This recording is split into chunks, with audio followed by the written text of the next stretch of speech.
के गर्लफ्रेंड नीतीश कुमार हो गेल। 2 साल के बाद दोनों में फिर से प्यार हो गेल।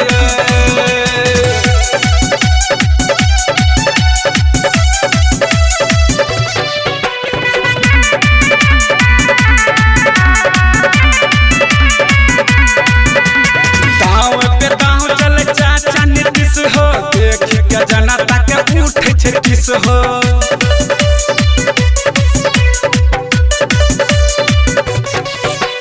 गाँव पे दाहू चले चाचा नीतीश हो देख के जनता के उठे छे किस हो। सीधे सीधे बीजेपी पर बहार हो गेल। सीधे सीधे बीजेपी पर बहार हो गेल। फेरू से आरजेडी के फेरू से लालू के गर्लफ्रेंड नीतीश कुमार हो गेल।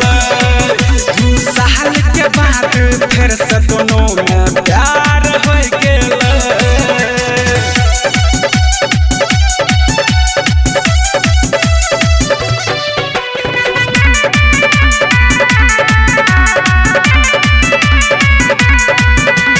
चाचा भतीजा मिल कर खेल हो डाल के फिर लाल टनवा में तेल हो।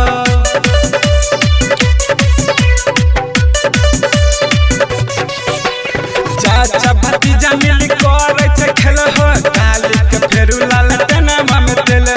लालू तेजस्वी के सपना साकार हो गेल। लालू तेजस्वी के सपना साकार हो गेल। फेरू से आरजेडी के फेरू से लालू के गर्लफ्रेंड नीतीश कुमार हो गेल। 2 साल के बाद दोनों में फिर से प्यार हो गेल।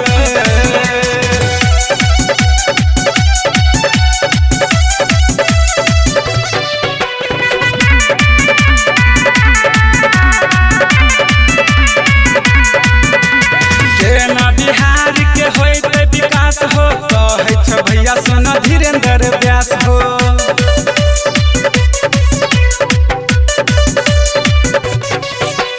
केना बिहार के होते विकास हो कहे छ भैया सोना धीरेन्द्र व्यास हो।